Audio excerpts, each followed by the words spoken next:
por qué las emociones Ajá. a nivel social se nos ha inculcado, se nos ha enseñado que no tienen una función tan importante, o por qué se nos ha dicho que las emociones son malas, en palabras muy sencillas.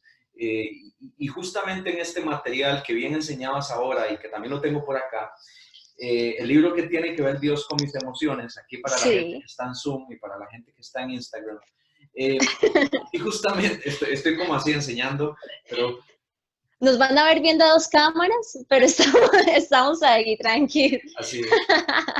En este libro vamos a ver algo que es muy peligroso y que podría jugarnos una muy mala pasada, y es lo que nosotros concebimos que significan las emociones en la vida desde que somos pequeños, desde que estamos siendo criados en un proceso de crianza. Y básicamente creo que es una característica muy similar a nivel de toda Latinoamérica, lo que Ajá. sucede a nivel emocional con los pequeños niños que crecieron en una época atrás y los niños que están creciendo ahorita. Si bien es Sí. cierto, hubo una satanización, a mí me gusta utilizar esa palabra porque hubo una satanización de las emociones. En otras Ujú. palabras, muchas de las frases que se escuchaban eran, mire, es que es malo sentir, o está mal sentirse triste, o los hombres deberían mostrarse fuertes y no débiles, no deberían llorar, las mujeres son más lloronas, no sé cómo le dirán en tu país, Más emocionales. Hay unos que dicen más hormonales. hormonales. Y los hombres son más racionales Sí. o más fríos, Ajá. no saben expresar lo que sienten y prácticamente nos están poniendo una etiqueta en la frente, como si se tratara de robots. Y así nos crían, lamentablemente y afortunadamente hoy nos podemos dar cuenta, pero lamentablemente somos producto también de lo que sucede a nivel social. Yo siempre he Ujú. dicho, no vamos a ver por lo general una conversación de amigos, hombres, quizás sentados en un café, compartiendo sus experiencias de lo que les está pasando, con lágrimas en sus ojos. Eso posiblemente es más aceptado verlo en una conversación de amigas, pero no de amigos. Ujú. Porque si de repente ves a 4 o 5 hombres en un restaurante hablando sobre sus problemas o crisis personales, surgen todos los estereotipos y surgen todos los prejuicios de que los hombres no deberían verse débiles ni estar hablando entre sí de temas emocionales, sino deberían estar hablando más bien Fútbol. de fútbol o cuál es la próxima chica a la que quieren conquistar. Entonces, Ajá. es como eso que se va infiltrándose en nuestra personalidad y también en nuestra estructura de pensamiento, y finalmente es por eso que las emociones hoy en día están sumergidas no solamente en hombres, sino también en muchas mujeres que hoy en día no saben qué hacer con ellas. Muchos decimos, bueno, es que yo siento y vivo por emociones y confundimos emociones, sentimientos y decimos a mí me gobiernan y yo no las sé gobernar, yo me gobierno y yo no sé tomar poder sobre ellas. Pero ¿qué definición hay realmente sobre las emociones? ¿Cómo las podemos diferenciar de sentimientos o de percepciones?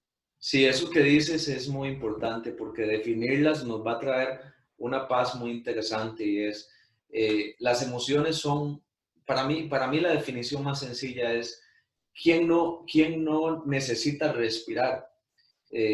La respiración para mí es prácticamente el sinónimo de las emociones, así de necesarias son.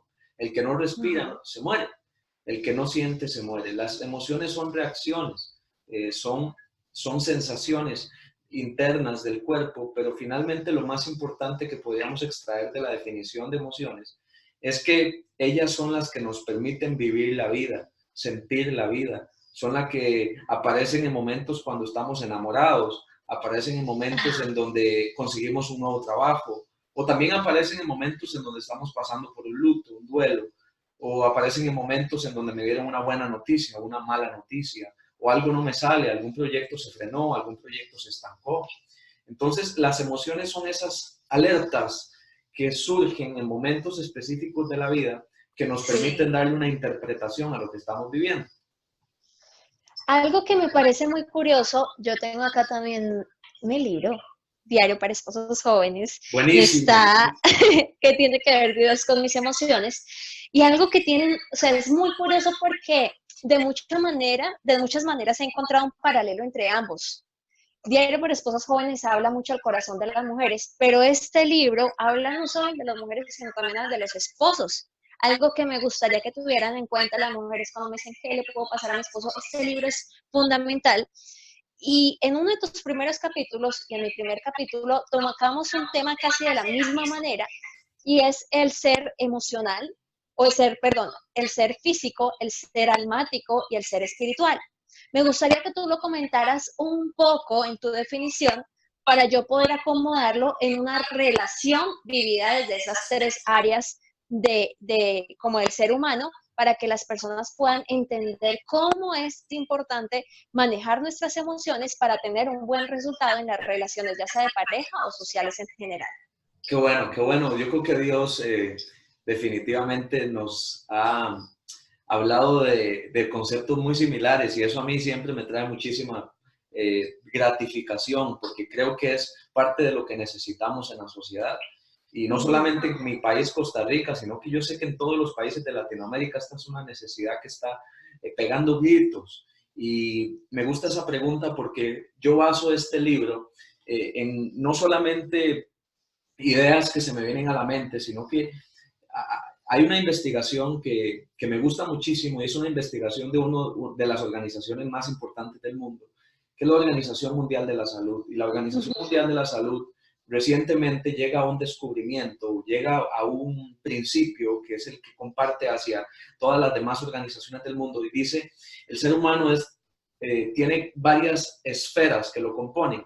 Entonces dice, los seres humanos somos bio, psico, social, y resulta ser que hablan de una parte espiritual, bio, psico, social. Oh, wow. Desde la Organización Mundial de la Salud. Así, la OMS, ustedes lo pueden buscar en internet, establece que el ser humano está constituido por 4 dimensiones, la física, la psicológica, la social y la espiritual. Entendamos no espiritualidad como religiosidad, sino espiritualidad como un sentido de trascendencia o como un sentido de vida o una relación con en este caso con Dios, pero así lo establece la Organización Mundial de la Salud y es ahí cuando nace en mí una necesidad de hacer una relación entre lo que dice la Organización Mundial de la Salud y lo que ya había estado escrito hace muchos años en la Biblia, que habla Pablo, que guardemos irreprensiblemente todo nuestro ser espiritual en el cuerpo. Entonces, sí. prácticamente un match. Y es por eso que nace este libro, porque bien dices, hay 3 áreas que somos tridimensionales, según lo que dice tanto la parte espiritual, tanto la parte física y tanto la parte almática. Muy rápidamente, tal vez, la parte física tiene que ver con todo lo que nosotros podemos ver como nosotros le decimos como el chasis, ¿verdad? Es como lo que podemos ver externamente, es todo lo que tiene que ver con nuestra parte humana, corporal. Mis cachetes, todo lo que está aquí. Lo que nos gusta y lo que no nos gusta.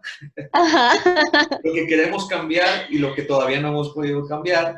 Esos kilos de más, a veces que la gente dice, es que quisiera quitarme estos kilos de encima.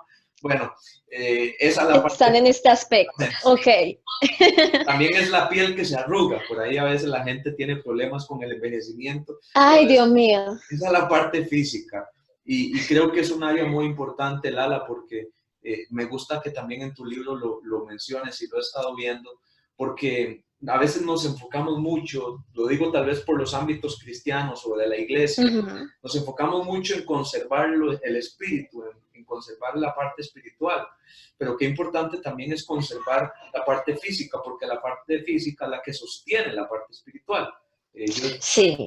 Sin un cuerpo no te levantas a orar, sin un cuerpo te quedas dormido leyendo la Biblia, si estás cansado, no tenés tiempo para hablar con una persona que esté pasando una necesidad. Si no cuidas tu cuerpo, tampoco vas a poder cuidar tu parte espiritual. Y la parte almática o emocional tiene que ver con todo eso que pasa aquí adentro. Para mí la definición más, tal vez para enseñarle incluso a los niños, y voy a hacer el ejercicio aquí en físico, nada más les voy a pedir un segundito para poder sacar. Aquí. Bueno, ahí está. Más bien, danos vos el ejemplo. Tú lo dices y yo lo ejemplifico, please. Muy bien, pueden ver ahí en las manos de Lala que Es un lapicero. Todos hemos visto lapiceros en nuestra vida, pero resulta ser que el lapicero nos podría graficar esto de lo que estamos hablando de una forma mucho más sencilla. Y es, la parte física es eso que Lala está tocando. Exactamente, ese. Y justamente también con el bombón que tiene arriba, que está muy bonito tu lapicero, por cierto. Gracias. Esa es la parte física, es lo que vemos. Ajá. La parte espiritual es la tinta que está dentro. Es lo que le da vida al lapicero. Un lapicero sin tinta está muerto, no sirve. La parte espiritual es ese sentido de vida, es ese propósito, es esa parte espiritual, es nuestra relación directa con Dios. Esa parte espiritual es la tinta que permite que el lapicero escriba. Y la parte almática es esa parte que está en la pura punta del lapicero. Abajo, abajo, abajo. Acá. Exactamente. Perdón. La parte emocional es la que nos permite escribir la vida. Es la que nos permite expulsar la tinta que hay dentro de nosotros. Y ese es un ejemplo muy sencillo que nos ilustra la realidad de las tres áreas que tenemos en nuestra vida. Y la manera como yo le explico en las relaciones es que cuando nosotros tenemos muy claro cuál es nuestra composición, espíritu, alma y cuerpo, entendemos que en una relación, en un matrimonio, se están interactuando a través de esas tres áreas, porque no podemos decir que solo tenemos una relación en el cuerpo, en el alma o en el espíritu. Las personas que dicen, disculpen, las personas que dicen que se entienden muy bien en el cuerpo, pero no necesariamente en la emoción o en el espíritu, son aquellas que de pronto tienen relaciones fogosas y entre comillas que se entienden únicamente en situaciones de cama o en situaciones físicas, pero que realmente no llegan a trascender. Las emociones que únicamente se ponen o se edifican sobre las emociones o sobre esta parte neuronal, racional, sobre todos los procesos que ocurren aquí en nuestro conocimiento, esas relaciones pueden ser muy robotizadas sin tener el componente físico o pueden tener un componente cultural. Hemos escuchado relaciones, por ejemplo, de nuestros abuelitos que dicen que duraron muchos años, pero que no necesariamente fueron felices porque no alcanzaron a completar la parte física o la parte espiritual. Y en la parte espiritual hay relaciones que tenemos que aprender a diferenciarlas muy bien de la parte espiritual a religiosa. Cuando es una relación religiosa, supuestamente está gobernada desde el espíritu, pero no lo hace, sino desde nuestros preceptos religiosos, creyendo que no hay que darle vida al alma o no hay que darle vida al cuerpo para tener una relación integral. Mientras que si nosotros permitimos que sea el espíritu el que dirige nuestra relación, vamos a tener una evidencia tanto en lo emocional como en lo físico. ¿Por qué? Porque el espíritu siempre nos va a llevar a tener un equilibrio o una vida saludable. Y justamente desde ahí, Dani, yo quiero que vayamos hablando un poco del diálogo interno. ¿Qué es el diálogo interno y por qué una emoción se alimenta de aquello que sucede acá? Muy bien, me gusta muchísimo como lo planteaste porque eso que acabas de decir creo que le trae muchas respuestas a parejas que hoy en día están teniendo algún tipo de problemática. Una de las causas, o más bien de las atenciones principales que por lo menos suceden aquí en Costa Rica a nivel de psicología, es la terapia de pareja. Y las inquietudes que traen a sesiones, a consulta privada, muchas veces va relacionado a eso. ¿Cómo hago para que mi relación trascienda? ¿Cómo para que mi relación tenga una guianza, una orientación que no sea meramente erótica, como habla algún autor por ahí que habla de los tres tipos del amor, que es justamente lo que acabas de decir, del amor eros, del amor filius y del amor ágape. Justamente es llevar la relación del estado físico al estado espiritual, que es lo que hace que las relaciones puedan preservarse en el tiempo. Diálogo interno. A mí me gusta mucho siempre preguntarle a la gente con quién es la persona con la que usted más habla durante el día. Aprovechemos que están ahí y que nos están viendo a través de Instagram. Cuéntenos, ¿con quién es la persona con la que más hablan a diario? Hola, Juli. Hola. Hola, nena. Mauro, escríbanos. ¿Con quién es la persona con la que más hablan? Porque queremos también interactuar un poco con ustedes. Al final, como tuvimos una sesión de preguntas y respuestas en nuestras redes sociales, las estaremos respondiendo allí. Dani, cuando hables, trata de hablar en Zoom y cuando escuches aquí en Instagram para que la grabación nos quede como que estés hablando a este lugar. Entonces, Debbie, ¿con quién es con la persona con la que más hablas? Génesis dice con mi amiga. ¿Con cuál amiga? Cuéntame, Génesis. Okay. Ada Karin dice que con mis hijos. Ay, Dios mío. Génesis dice que con mi esposo. Bueno, yo sí le hablo 24/7 a Samuel, pero no es la persona a la que más le hablo. A ver, ¿con quién más? Cuéntenme con quién hablan ustedes. Escríbanos ahí que los estamos leyendo.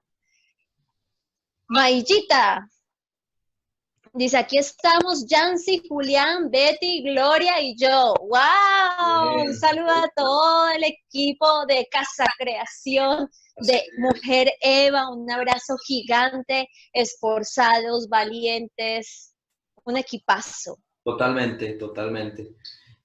Bueno, también por aquí vi que me mandaron un saludo de una persona que estimo muchísimo, Melky, compatriota, y que también la pude ver allá en Expolit, estuvo en Altar 7, así que un saludo para Melky y también toda la Melky. También, bueno, obviamente saludos, Juli, gracias por tanto apoyo a ambos en este live, en esta conferencia que estamos haciendo hoy, la primera, y la otra semana la segunda parte con la parte de los celos, que de una vez quisiera hacer un comercial. Vamos a estar hablando de uno de los temas que a Lala le quedan excelentes, y ese tema es el de ¿qué hago con los celos que siento? Y eso es algo que vamos a estar viendo en la próxima sesión, y yo sé que vamos a quedar todos boquiabiertos con todo lo que Lala tiene para enseñarnos. Así que... Y que también tú me vas a ayudar a enseñar, porque necesitamos dar también la parte física, psicológica, no solo que me canten celos cuando miras a esa chica, siento celos, no, sino explicar por qué siento celos. Bueno, pues ahí estoy viendo también que alguna gente está diciendo con Dios, hablo con Dios internamente también, con mi novio. ¡Wow! ¡Qué espirituales! Muy bien, muy bien. Yo creo que todo eso es válido y qué importante. A mí uno de los principios que cambia mi vida personalmente es el siguiente. ¿Con quién es la persona con la que yo más hablo? Yo me doy cuenta de esto hace algún tiempo y entonces la pregunta que surge en mi interior es, ¿cuánto tiempo hablo yo conmigo mismo al día? Es una pregunta que parece redundante y parece estar rara. ¿Con quién hablo yo durante el día? Y entonces resulta que me topé con algunas personas, voy a utilizar la siguiente palabra, no sé si tengo el permiso, pero lo voy a utilizar, no es nada malo. Me encontré con algunas personas muy espiritualoides, ¿sí? Ajá. Me decían, Daniel, pero ¿dónde está el diálogo interno en la Biblia? Eso no es un principio bíblico. Pues resulta ser que me voy encontrando en el Salmo 103 una conversación de David consigo mismo. Oh, sí. Dice el alma mía Jehová, no se olvide de ninguno de sus beneficios. Y empieza a decirle, es el que sana todas mis dolencias, el que perdona todas mis iniquidades, el que me corona de favores y misericordias. Y empieza a enlistar toda una serie de beneficios de la relación personal que tenía David con Dios. No está hablando con Dios, está hablando consigo mismo. Y aquí es cuando yo me doy cuenta también porque Pablo dice en algún momento, oren sin cesar. Yo siempre le pregunté a Dios, ¿cómo voy a orar si hay momentos en donde estoy dormido? ¿Cómo voy a orar si hay momentos en donde voy de camino al trabajo? ¿Cómo voy a orar si hay momentos en los que estoy escuchando a alguien en una terapia y no puedo sencillamente dejarla desatendida y escuchar a la persona, o más bien para yo estar hablando, orando? Y fue cuando entendí el principio de orar en todo tiempo, con toda oración. Y el día es una oración. ¿Por qué? En el libro lo explico. Todo lo que nosotros nos decimos a nosotros mismos durante el día valida o niega lo que Dios ha dicho sobre nosotros. Entonces, por eso es lo importante de cuidar el diálogo interno. ¿Qué me digo? Tremendo. ¿Qué pienso? Un ejemplo para demostrar lo que pensamos es, ¿alguna vez hemos pensado en lo que estamos pensando? Es una pregunta que parece ser sencilla, pero a veces a mí me ha tomado horas pensar en lo que estoy pensando. Y curiosamente la Biblia enseña que el pensamiento es lo que define lo que somos, tal cual es su pensamiento. tal es Él. Y por eso es que el diálogo interno es un tema tan importante. Quien no cuida su diálogo interno, mentira que va a poder cuidar su vida espiritual. No cuida lo que se dice a sí mismo, ¿cómo va a cuidar sus relaciones con otros? Si descuida una de las relaciones más importantes, que es la que Dios le permitió tener con su ser, con el ser que habita dentro de uno, que es uno mismo. Entonces aquí es donde salen un montón de preguntas, pero una de las estadísticas que a mí más me causa dolor y un poco de indignación, o más bien de resignación, es el 85% de las personas en el mundo carecen de autoconciencia. Es decir, solamente 15% de la población mundial en diferentes estudios se ha demostrado que están conscientes de lo que piensan, sienten y se dicen a sí mismos. Terrible eso, porque definitivamente de lo que ocurre acá en nuestro corazón, aquí en nuestra mente, porque en la Biblia habla que nuestro corazón tiene un componente espiritual, pero también almático, o hay personas que dicen que es solo el alma, dependiendo de cómo lo interpreten, pues estamos diciendo que eso que sucede acá es que hablan nuestras acciones, porque no es lo que entra por la boca, sino lo que sale de ella y lo que sale parte de aquí, de lo que tenemos guardado. Entonces, ¿qué conversaciones tenemos a diario y de qué manera alimentan saludablemente o negativamente nuestro cotidiano vivir? Y hay algo que tú hablas en el capítulo del poder del diálogo interno sobre estos errores de pensamiento, un tipo de idea que no es correcta o que de pronto tendemos a hacerla y que en realidad nunca funciona y es tóxica para nosotros. A mí me causa, y te da una cuña acá, Daniel, porque yo tengo una manera de orar muy parecida a partir de lo que tú muestras acá. Yo he encontrado muchas ideas equivocadas o muchos errores en mi pensamiento y cuando yo identifico uno, por ejemplo, al decir todo lo que yo hago está mal, entonces si es algo que se está repitiendo en mi interior, yo busco un versículo que diga algo que es contrario a eso y hago como una terapia de cambiar los pensamientos, que yo sé que eso tiene un nombre psicológico, pero tú me acordarás. Entonces trato de reemplazar una idea tóxica o negativa por lo que dice la palabra de Dios para vivir en esa verdad. De hecho, eso que estás diciendo es súper, súper interesante. Por eso creo que hay un pasaje, y yo sé que vos tal vez me puedas ayudar con ese pasaje, pero dice que estemos siempre saturados internamente de la palabra de Dios. ¿Por qué? Porque siempre las vamos a necesitar. Justamente para los pensamientos que estás diciendo, no van alineados a ese norte de vida que nosotros pretendemos alcanzar. Tremendo. Y ahí tú hablas de unos errores en el pensamiento. Me gustaría, son varios, amigos, son 10 errores en el pensamiento, muchos de los cuales que si ustedes lo leen van a decir, ay, Lalita, yo tengo todos. Pero me gustaría que tocáramos un par de ellos, Daniel, para mostrarnos como psicólogo, como terapeuta, qué casos te puedes encontrar de personas que estén con una idea errónea y cómo tú nos puedes ayudar a poder alimentar correctamente nuestras emociones. Claro, claro. Antes nada más quisiera lanzar algunos saludos de gente que se está uniendo desde Costa Rica también, a Gaby, a su madre también, que dicen, yo hablo mucho conmigo y con la gente que me causa empatía. También por ahí nos dicen, todo el día hablo conmigo, pero no puedo parar de pensar y pensar.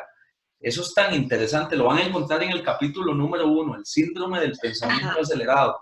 ¿Cómo trabajar eso? Y lo vamos a estar tocando también a lo largo del taller. Ok, tal vez mencionar un poquito eso que vos dices, 2 errores en el pensamiento. Esto en psicología se llama distorsiones cognitivas. Pero para efectos de lo que nosotros queremos trabajar en este libro de manera muy práctica, una guía práctica, le vamos a llamar errores en el pensamiento. Es decir, pensamientos que si se convierten en un patrón o en un estilo mental, es decir, que en palabras muy sencillas, una mentalidad, nos podrían causar serios problemas. Hablemos, por ejemplo, de la sobregeneralización, que es el primero que aparece en la página 45, el de la sobregeneralización. La sobregeneralización es cuando nos sucede algo en la vida Y entonces, a partir de eso que nos ocurre, empezamos a creer que todo lo que nos ocurre alrededor va a ser igual a eso. Y pongo un ejemplo que viene aquí. Resulta ser que hay una madre cuyos hijos se fueron de la casa, y Ajá. entonces, porque sus hijos ya están adultos, empiezan a formar su vida, se casan, tienen su familia, sus hijos, y de repente ya no visitan tanto a la madre como antes. Y el pensamiento erróneo de la sobregeneralización de la madre funciona de la siguiente manera. Mis hijos ya no me visitan. La gente siempre se olvida de mí. Entonces, a partir de un evento en la vida, generalizamos algo muy fuerte. O, por ejemplo, llevémoslo al ámbito de las relaciones, que es algo tan común, ¿verdad? Me fue mal en una relación. Significa que me va a ir mal en todas las relaciones que yo tenga de aquí en adelante. Y aquí quiero hacer un paréntesis. Puede ser que nos vaya mal por el pensamiento de la sobregeneralización, o puede ser que nos vaya mal porque no hemos hecho una reflexión de esas áreas que tenemos que trabajar para una siguiente relación, que son escenarios muy distintos. Porque mucha gente dice, me va a ir mal, y lo dejan a la deriva. Pero si alguien sabe que hizo algo en una relación en donde no le fue bien por causa o por responsabilidad de sí mismo, qué importante es también que seamos conscientes y humildes y digamos, bueno, yo también tengo que trabajar para poder entrar a una siguiente relación mejor preparado, con mejores habilidades, y que definitivamente, si hay algo que tiene que ver conmigo, yo pueda trabajarlo. Entonces la sobregeneralización funciona así. O por ejemplo, me fue mal en un trabajo, en todos los demás trabajos me va a ir mal. No me llamaron de un trabajo significa que soy una persona incompetente. Entonces, sacar conclusiones muy fuertes de situaciones aisladas es uno de los tantos pensamientos que nos podríamos encontrar en nuestra mente y que están errados y que lo que hacen es generar problemas en la forma en la que vivimos. Este tipo de pensamientos pueden alimentar nuestras emociones de manera negativa, ¿verdad? Por supuesto, por supuesto. Lo que pensamos siempre va a generar un impacto emocional. Esto es como yo siempre digo, es una relación en ambas vías. Mucha gente dice lo siguiente, lo que pensamos determina lo que sentimos, pero seamos sinceros, muchas veces también lo que sentimos determina lo que pensamos. Entonces, creo que es en ambas vías que tenemos que entender que no siempre lo que pensamos determina lo que sentimos. A veces nos sentimos de alguna manera y con base en esa sensación y ese sentimiento empezamos a pensar que las cosas no cambian, que las cosas se mantienen igual. Así que sí, definitivamente, pensar así nos podría llevar a sensaciones, por ejemplo, como poca tolerancia a la frustración, demandas muy altas con nosotros mismos, perfeccionismo. Somos los jueces más duros con nosotros mismos. Ni siquiera Dios nos ha juzgado tan fuerte como nosotros nos hemos juzgado a nosotros mismos. Y eso mucha gente a veces dice, es que Dios siento que me va a juzgar si se da cuenta de lo que yo hice, como si no lo supiera, número uno, y en segundo lugar, el que te estás juzgando eres tú, no Dios. Tremendo. Eso alimenta las emociones de culpa, las emociones de impotencia y demás. Hay algo que yo he encontrado, Daniel, y es que yo tengo una teoría, confírmame si es cierta desde la técnica, y es que los seres humanos no conocemos o no sabemos cuáles son nuestras emociones y confundimos una con la otra. Entonces podemos decir fácilmente, esto es ira, cuando en realidad tenemos tristeza, o esto es tristeza, cuando en realidad es culpabilidad. ¿Por qué sucede como este analfabetismo emocional? Qué bueno. Me gusta esa pregunta porque justamente la vida emocional yo la comparo como manejar un vehículo. Uno comienza a manejar un vehículo y automáticamente cuando uno se monta en el coche o en el vehículo o en el carro, como le decimos, bueno, carro, le decimos aquí en Costa Rica, carro, nos montamos y si no sabemos conducir, pueden pasar dos cosas. Nos accidentamos o nos accidentamos. Muy sencillo. Cuando uno no sabe conducir algo, su resultado es una catástrofe. Así pasa con la vida emocional. Cuando uno empieza a conocer sus emociones, ¿en qué momentos del día aparecen ciertas emociones? me encuentro en una etapa en la vida en la que estoy experimentando esta emoción en un 90% de mi tiempo. Ujú. Cuando uno empieza a tener esa conversación, ese autoconocimiento, que es lo que se habla en el libro, esa autoconciencia, saber cómo me siento. Hay mucha gente que no sabe cómo se siente Sí, y desde hace muchos años. Y a veces confundimos, y esto es algo pero muy tal vez que sucede en nuestras iglesias y en todo lugar en general.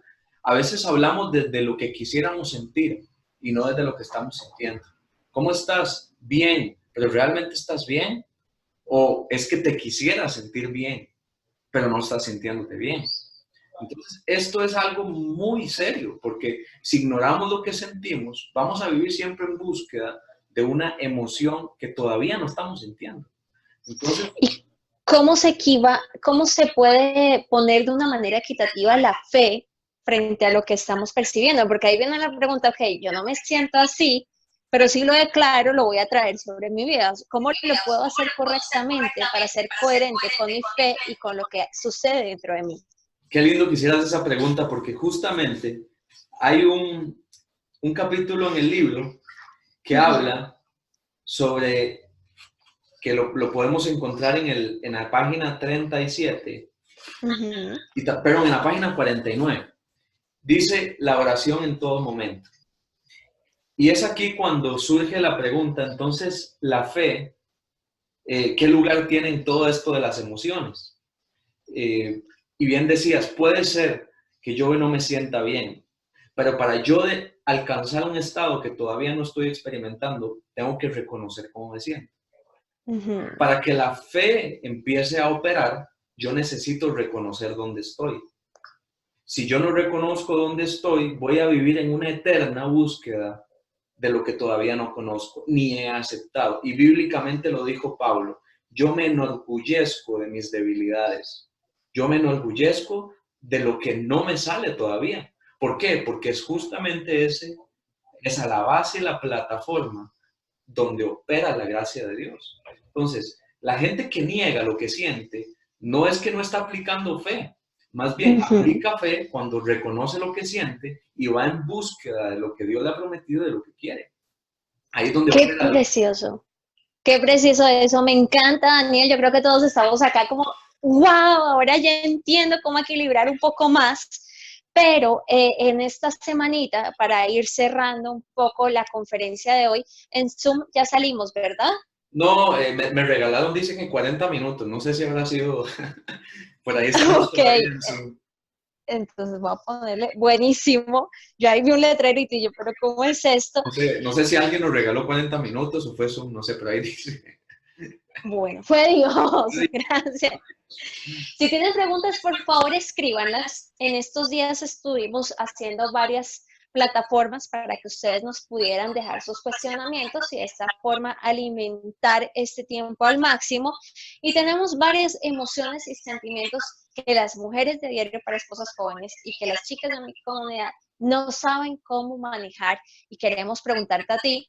Y una que me encanta porque además toca parte de tu testimonio es la ansiedad. ¿Cómo podemos manejar la ansiedad, esos ataques de pánico que cada día son más comunes dentro y fuera de la iglesia y que a veces no nos atrevemos a decir qué está pasando porque lo confundimos con demencia, locura y otras palabras más? Sí, vieras que ese tema de la ansiedad a mí en lo particular me apasiona mucho porque sé lo que se siente estar en una cueva y lo que se siente estar en una profundidad de la que uno piensa que no va a salir.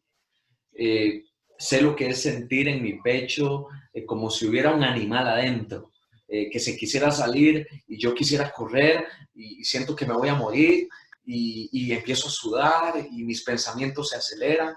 Yo lo he vivido en carne propia y por eso es que en el libro justamente menciono que yo sufrí por mucho tiempo ansiedad, pero también soy muy franco con la gente y le digo, lo que se construye en años se deconstruye también en un plazo de tiempo. No podemos pretender que la ansiedad no llega como una frase que utilizamos aquí como Pedro por su casa. La ansiedad no llega de repente, la ansiedad no llega como un inquilino que de Wow. repente se vino a vivir a nuestra casa.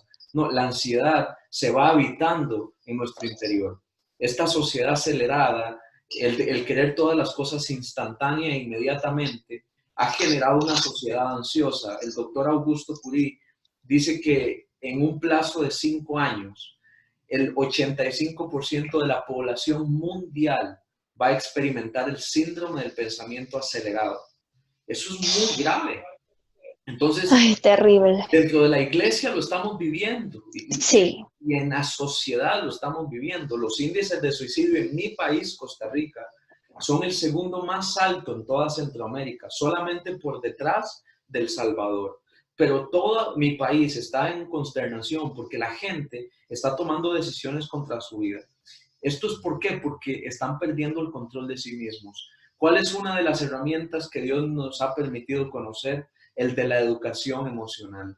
Entonces, Ujú. lo que hoy en día es una crisis de ansiedad debería representar para nosotros un compromiso de poder educar nuestras emociones. No es algo automático. He visto casos en donde Dios te sana de forma automática, pero he visto otros casos, como a mí personalmente, que me han tomado tiempo ejercitarme en la parte emocional, ejercitarme en la parte mental y sobre todo también ejercitar mi parte espiritual. Pero qué importante es comprometernos a un proceso de entrenamiento y educación emocional. Algo que quiero compartir rápidamente acá, porque lo viví y hace parte de mi experiencia dentro del libro diario para esposas jóvenes, es que Samuel tuvo un periodo con ataques de ansiedad fuertísimos. Nosotros íbamos a diferentes hospitales, no encontraban qué era, él bajó de peso aceleradamente y él es grandecito, si ustedes lo miran en las fotos, él es grande, fornudito y alcanzó a ser casi igual de delgado a mí. Y como esposa yo lo veía en su proceso y él se encerró en sus pensamientos, en sus emociones y era difícil poder sembrarle fe, poder sembrarle de alguna forma una palabra que le diera esperanza porque él estaba en un proceso muy fuerte. Ahora, algo que tuve que entender yo es que no podía ser una carga más a lo que él estaba viviendo. Yo busqué el refugio en Dios, yo le dije, Señor, dime qué puedo hacer. Fue un proceso en donde ambos crecimos, así como lo cuenta Daniel. Samuel vivió un proceso en donde tuvimos que revisar desde la comida, nuestros suplementos, qué vitaminas tomábamos, hasta incluso las horas del sueño y ejercicio, pero también de mi parte, Dios puso en mi corazón que si él está pasando por ansiedad, que no puede ser un problema, sino una solución. Y ahí Dios me dijo, yo necesito que tú seas su sonrisa. Entonces él llegaba y embriagado de todos esos sentimientos, emociones, de esa frustración, y yo me ponía y le hacía obras de teatro. Yo soy, como ustedes se dan cuenta, yo puedo ser bastante espontánea. Le hacía obras de teatro, le hacía baile, cada vez que podía le tenía su comida caliente y en las horas de la noche, que era cuando él más tenía esas palpitaciones y esas situaciones complejas, yo agarraba y lloraba por él, pero no estaba encima de él diciéndole, tú no tienes, esto es del diablo, no, porque en nuestra sabiduría como matrimonio podemos ayudarnos a pasar todos esos valles para que luego sean un lugar desde el que podamos decir, lo pasamos y Dios triunfó en esto. Entonces lo quería Qué, compartir. qué bueno es tener gente al lado y me siento muy eh, honrado saber que hay gente que ha entendido el principio de la compañía en momentos de ansiedad. En momentos de ansiedad la gente por lo general lo que hace es aislarse porque por dos razones, por desconocimiento o sencillamente porque lo ven como algo atípico, como algo extraño. Y en este caso lo que nos estás contando a mí me parece que es una de los métodos y de las estrategias que más funcionan cuando una persona se siente mal, y es la compañía. La compañía es invaluable, no hay fármaco que se le ponga al lado a la compañía, porque la compañía de los seres que amamos, en este caso de una esposa interesada, no tiene precio, no tiene precio. Y Jesús lo experimentó en el Getsemaní, él dijo, quédense conmigo una noche más, porque estoy sufriendo ansiedad, estoy en el Getsemaní, voy a sufrir la peor tragedia que alguien va a poder experimentar en esta tierra. Mi corazón se va a explotar literalmente, mis arterias se van a reventar, mi cuerpo va a ser deshilachado y necesito pasar esta noche con alguien. O sea, necesito que hayan 3 por lo menos que vayan conmigo al monte. Y es cuando vemos la historia de Jesús, cuando él sube con sus discípulos. ¿Por qué? Porque necesitaba compañía. Wow, qué impactante.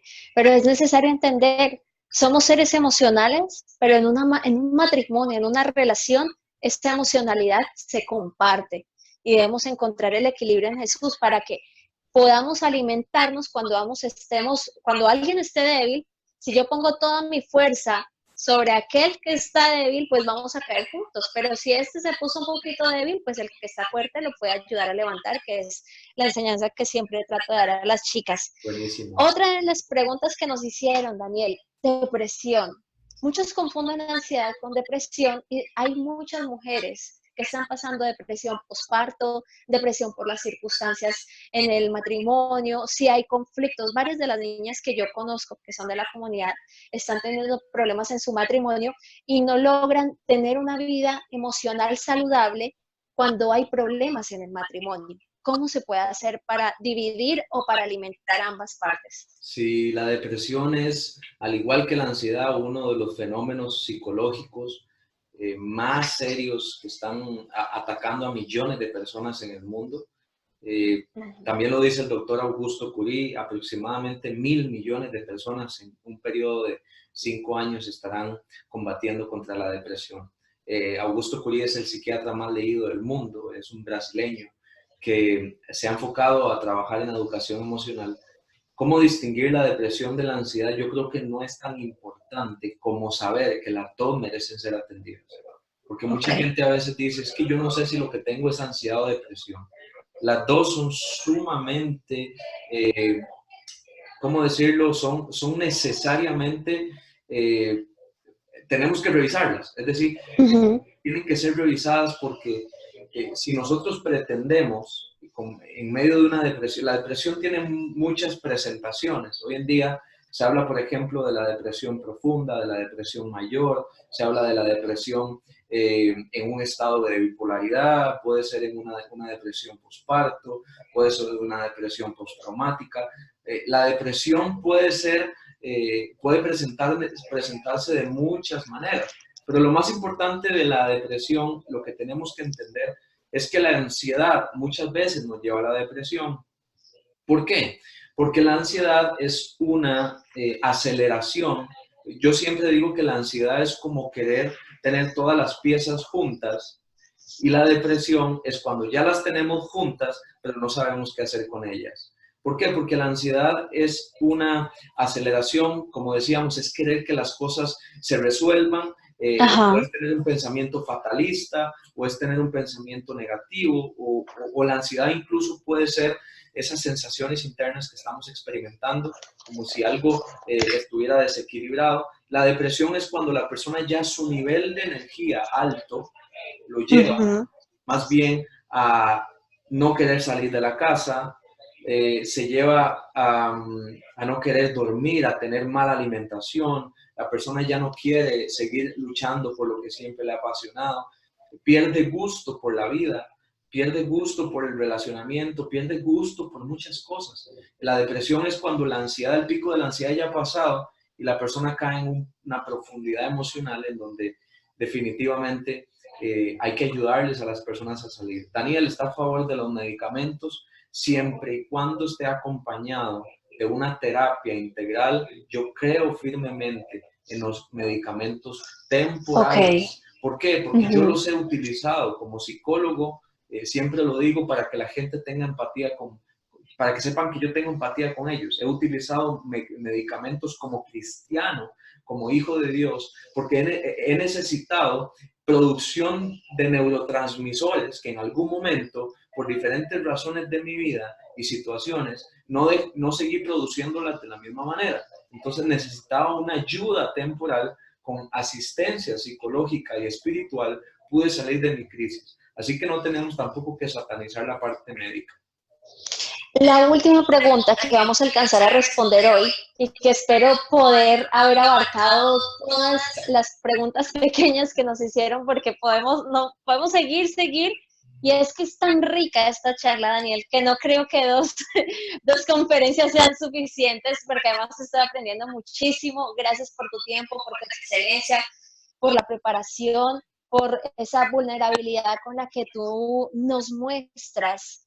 También que no solo estás desde el punto de vista del sofá diciendo como terapeuta que tienes, sino que tú lo has vivido y que Dios ha estado contigo en todo ese proceso. Gracias. Sé que cada una de las chicas de acá, de Diario para Esposas Jóvenes, de la Herrera, de la comunidad y también de tu comunidad, Psico Dani Retama, Psico Dani Retama, sí. Psico Dani Retana.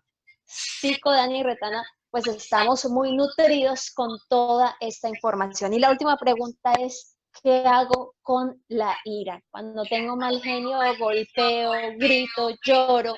Y esto te lo voy a decir no solo porque lo leí, yo lo viví. Yo tuve una experiencia de vida en donde mi papá era movido por la ira. Y cuando me casé, tuve muchas reacciones que yo no sabía que iba a tener, entre esas la ira. Yo golpeé paredes, tiré cosas, fui muy grosera, pero es que yo no sabía qué hacer con eso que se metía acá en mi estómago, que me sudaban las manos, que necesitaba agarrar y sacar eso que no sabía cómo gobernar. Ya hoy lo sé, pero me gustaría que tú nos dieras un proceso para las personas que están encasilladas en esta emoción, ¿qué pueden hacer? Sí, la ira, hay un estudio que me gusta mucho siempre mencionar que dice que una persona que está bajo los efectos de la ira es prácticamente la misma réplica de si una persona estuviera bajo los efectos del alcohol, porque se activan exactamente las mismas zonas cerebrales cuando una persona está enojada a cuando una persona está ebria. Incluso Santiago lo decía, aquel que no refrena su lengua es como un incendio que inflama la rueda de la creación. Quien no controla lo que dice, eventualmente ya no va a poder controlar lo que hace. Porque cuando una persona está enojada, pierde conciencia y noción de sí misma. Yo también he tenido bastantes trabajos y luchas interiores con la ira, pero una de las que me ha ayudado a controlar y a saber que la ira está llegando a mi interior, porque eso es algo que uno tiene que también desarrollar, y es como decíamos al inicio, es la autoconciencia de la emoción. La emoción no habita automáticamente o de forma repentina y abrupta. La emoción llega porque nosotros en algún momento la dejamos entrar. Entonces, ¿cuáles son los detonantes de la ira? ¿Qué es lo que a Daniel le enoja? ¿Qué es lo que a Lala le enoja? ¿Qué es lo que a la gente que nos está viendo le enoja? ¿Qué te enoja a vos? Ahí que nos estás escuchando, ¿qué te enoja? ¿Qué es lo que más te causa furor? ¿Qué no soportas? ¿Qué no soportas ver? ¿Qué no soportas que te digan? Cuando nosotros nos damos cuenta de qué es lo que nos enoja, nos preparamos. Bueno, creo que se canceló el Facebook, perdón, el Instagram. Espérame, yo acá lo guardo. No sé si me escuchas por ahí. Sí, yo te sigo escuchando. El Instagram se acabó porque es 1 hora. Sí. Si quieres, vamos a entrar rápidamente y cerramos con esta pregunta. Ok. Igual aquí hay gente que todavía está conectada. Ok. Entonces, yo no alcanzo a ver porque no puedo ver allí, pero bueno, se nos cortó. Ya, si quieres, mientras vas entrando, pero para cerrar esta pregunta, volvemos. Es que yo no había podido ver el... Oye, esto sí sirve. Mientras te conectas ahí a Instagram, aquí ya dice que ya estoy haciendo el llamado. Sí. Listo, chicas, disculpen, se nos cubrió la hora, pero vamos a cerrar rápidamente con la pregunta. Areli, gracias por estar aquí conectadita todo este tiempo. Los amamos su familia, sabemos que el Señor está haciendo un proceso hermoso con ustedes y justamente en una de esas respuestas que ahorita estaba pensando en ti, no sabía si estás conectado o no, tenía la duda. Escríbeme, please, Dani, ahora. Ya ahí está. Para que... Este tema de la tecnología y todo. Ahí voy, ya, bien interesante. Ya, listo. Ahora sí, otra vez. Perfecto. Voy nada más listo, ahora sí. Estamos con la ira. ¿Estamos bien? Ahora sí. Nada más ¿Se escucha decirles... el audio? estaba con- Me avisan que no se escucha. Confírmenme. ¡Ah! No hay audio. no sé Ahora sí. ahora sí ya hay audio. ¿Y ahora sí? Confírmenme, please. Ahora sí, ahora sí. Muy bien. Rápidamente nada más decirles que la ira es una de las emociones, como mencionaba, comparadas a un estado de ebriedad, pero una de las cosas más importantes es conocer y prepararnos para momentos en donde eventualmente la ira pueda ser una de nuestras reacciones principales. Una de las cosas que a mí más me enojaban eran a las personas irresponsables que conducían un vehículo. Yo me enojaba de una manera que perdía la paz. Yo perdía la paz. Yo iba manejando y de repente pasaba algo y no podía controlarme. Y esa es una de los pensamientos equivocados que nosotros tenemos. No puedo controlarme. Y ese es uno de los pensamientos que tenemos que aprender a sustituir. ¿Por cuál? Me voy a preparar para no reaccionar con ira. Es otra de las cosas y ejercicios que uno va a ir trabajando en esta programación. ¿Por qué? Porque si nosotros pensamos que no nos vamos a poder controlar, nuestro cerebro tiene una característica fundamental que es que él no tiene sentido del humor. Y si nosotros le decimos al cerebro que no nos vamos a poder controlar, él automáticamente está registrando una información que se va a convertir en una acción. Entonces, tenemos que prepararnos para esos momentos en donde la ira aparece. La ira no se trabaja de forma, digo yo, no se trabaja ya de forma reparante, no sé cómo decirlo, sino como cuando ya ha pasado, sino que se trabaja de forma preventiva. Ya, Se trabaja de forma perfectamente. preventiva. No post, sino pre. Cuando ya las cosas han pasado, lo que nos queda es pedir perdón, reconocer que nos hemos equivocado, que hemos fallado, pero para que no vuelva a ocurrir, hay que trabajar de forma preventiva. ¿Qué hice yo en las rutas de mi país? Llevaba siempre una botella de agua. Cuando yo sabía que algún conductor temerario me iba a sacar de mi zona de confort y de mi estado emocional, yo inmediatamente tomaba mi botella de agua, tragaba un sorbo y seguía mi día y no me enfocaba en el suceso, sino que me enfocaba en la acción que estaba haciendo. Y así desenfocaba mi atención de lo que me estaba causando enojo y enfocaba mi atención sobre otra cosa que no tenía absolutamente nada que ver con lo que acaban de ver mis ojos. Entonces, así pude ir desviando mi atención de manera que me preparaba para los momentos en donde estaba enojado. Eso se llama inteligencia emocional. Inteligencia emocional. Gracias, Daniel, por este tiempo tan valioso. Saludos a James y a Samara que están ahí conectaditos, qué alegría verlos. Gracias a todas las chicas de Diario para Esposos Jóvenes, a Luis, a todos los hombres que están ahí también presentes. En 8 días volveremos a cerrar con gran parte de lo que vimos acá, con las otras preguntas que surjan durante esta semana sobre los 2 temas que estamos hablando: el diálogo interno, emociones que me ahogan, y qué hago con estos celos que siento. Gracias. Si quieres despedirte tú, Dani, de verdad, dinos en dónde encontramos, qué tiene que ver Dios con mis emociones, y ciérranos esta conferencia digital. Muy bien, muchas gracias a vos por tu tiempo. Creo que esto es algo que vamos a tener que hacer definitivamente más a menudo. Oh, sí. Podríamos hacer incluso uno por capítulo. Creo que nos podríamos hacer una conferencia anual. Sí. El libro lo pueden encontrar, si usted está en Costa Rica, puede ponerse en contacto directamente conmigo al correo contacto@danielretana.com. Si usted está fuera de este país, usted puede conseguir este libro en las plataformas digitales, ya sea en Amazon o en iBooks. Lo puede encargar de forma física o también lo puede descargar en versión digital.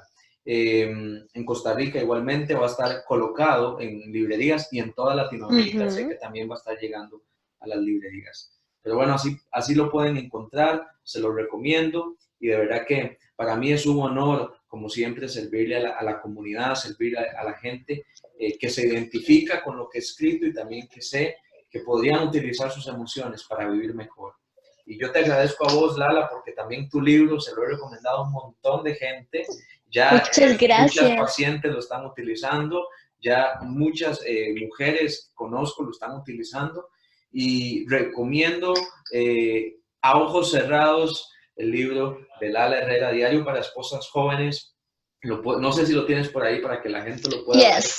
La gente pueda verlo. Esa portada que también está lindísima. Lo pueden encontrar aquí en Costa Rica también para toda la gente que nos ve. Pueden conseguirlo a través de Amazon. Pueden conseguirlo también a través de iBooks, ¿verdad? Si no me equivoco. iBooks está también en Barnes & Nobles o directamente en mis redes sociales lo pueden encontrar. Y también los invito y las invito a seguir las redes sociales de Lala. Ahí ella está publicando contenido, de esos contenidos que son buenos, son profundos, no superficiales, que es algo que en las redes sociales nos hace falta, contenido de peso. Gracias, Daniel, por todo eso. Dios mío, ¿yo qué voy a hacer si soy yo la que tengo que agradecer este tiempo? Mi mamá está escuchándonos y mi mamá me decía, qué libro tan bueno. Nosotros con mi mamá desde pequeña a mí me leían los libros de todos las fuentes que fueron utilizadas en qué tiene que ver Dios con mis emociones. Son muchos psicólogos y terapeutas con los que yo crecí, porque mi mamá me lo leía y mi mamá decía, qué forma tan espectacular de presentar esto de tal manera que en la iglesia se comprendan estos conceptos que fuera son tan comunes, pero que adentro parecen tan complejos. Gracias, Daniel. Nos veremos en 8 días. Excelente, Psico, Dani Retama, de verdad, un abrazo. Gracias por hacer este libro y por favor, me preparo para el próximo. No hay que parar. Así es, y bueno, un saludo a tu mamá también, a doña Ana, que yo sé que estaba ahí conectada. Un abrazo, un placer conocerla. De verdad que espero estar por allá pronto visitándoles. Y bueno, gracias también a vos y nos preparamos para la semana siguiente. Lala va a presentar el tema de los celos y qué hago con ellos. Así que no se lo pierdan, compártanlo con todo el mundo, que se puedan conectar a esta hora, 7 de la noche Costa Rica, 8 de la noche Colombia y 9 de la noche Estados Unidos, que se conecten con nosotros, se queden 2 horas, bueno, 1 hora más bien, digo yo, menos de diferencia, más bien, se quedan 1 hora con nosotros compartiendo de algo que yo sé que les va a ser de provecho para sus vidas. Que Dios los bendiga y de verdad es un honor servirles. Chao. Nos vemos, hasta luego.